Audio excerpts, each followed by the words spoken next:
believed she had the journal and that she wasn't coming back. Her family was protected. They were safe because she was still here. She took a step away from the Flapjack's owner, painfully aware of how easy it had been for them to become friends. They'd known each other almost 2 years now, ever since Kenzie's brother, Garrett, had found her on the highway just outside Ambrose, her silver sedan totaled, her leg broken in 3 places. As soon as she'd healed, she'd been ready to leave, but Garrett and Kenzie had convinced her otherwise. They'd taken her in without question and given her a job when she didn't have a penny to her name.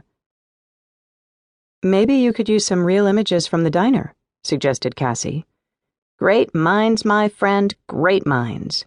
Kenzie clicked on a link she'd cleverly entitled Pictures, which took her to a series of photos of the inside of the diner. Most of them were too dark and featured patrons with their mouths full. Cassie didn't get to the bottom of the screen. Easily 30 images had been uploaded. "Kenzie, that guy's got ketchup on his face." She pointed to one of the regular truckers who stopped at Flapjack's on his way across the state. "I wanted to capture real people eating real food." "Then you have to show the food. It can't be in their mouths." Kenzie tapped her chin with one finger. "You could serve it. Ooh, action shot."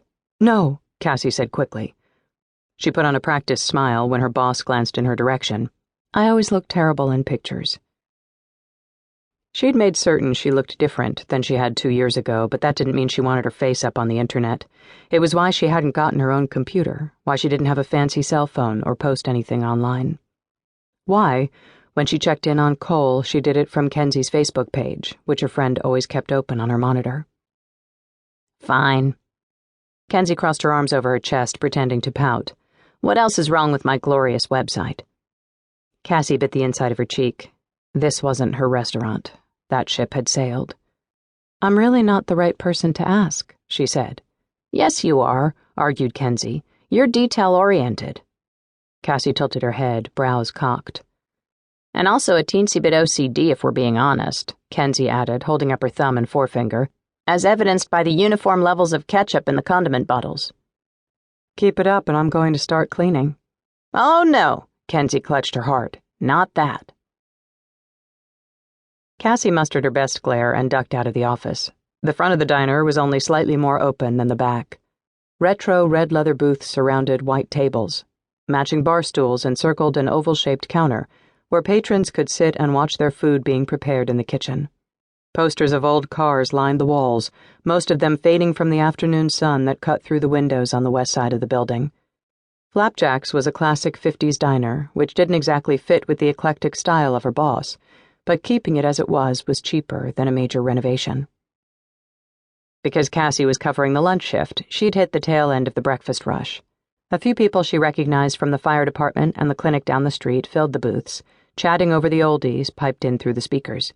She'd passed April on the way in, standing outside in the 30-degree weather, yelling at her oldest son through her cell phone. And since she wasn't back yet, Cassie looked over all the tables to see who needed drink refills and orders taken. "Order up!" barked Ruby, the surly 80-something-year-old cook from behind the partition as she set a crooked stack of pancakes on the in-between. Cassie couldn't help but grin. She could appreciate a person who ordered pancakes at 2 o'clock in the afternoon. The ticket beneath told her that the order had come from the far end of the counter, and when she glanced that way, she found a man she didn't recognize seated near the cash register. Her glance became a double take, and before she could stop herself, she was practically gaping. The navy blue threadbare sweater showed the wide expanse of his shoulders. The knitting had worn thin on the upper corner of his chest, revealing a white undershirt beneath. His sun-kissed, tousled hair was shoved back behind his ears. It hung nearly to his collar, thick enough to break a comb, and though she'd never been a huge fan of jaw scruff, it was seriously working for him. His face belonged on an ad for men's cologne, the outdoorsy kind. Deep-sea fisherman cologne, maybe. Wait, deep-sea fishermen didn't wear cologne. She shook her head, blinked. He was staring straight at her, and not exactly looking pleased. She suddenly remembered the pancakes in her hand. "Sorry," she rushed toward him. He must have been in a hurry. Maybe April hadn't gotten his order right away, or Ruby had been slow to deliver. Either way, she bristled a little in response. He had no right to be annoyed with her. She hadn't done anything wrong. She set the plate down on the white paper placemat before him, then centered it before he could pick up his fork. "Can I get you something else?"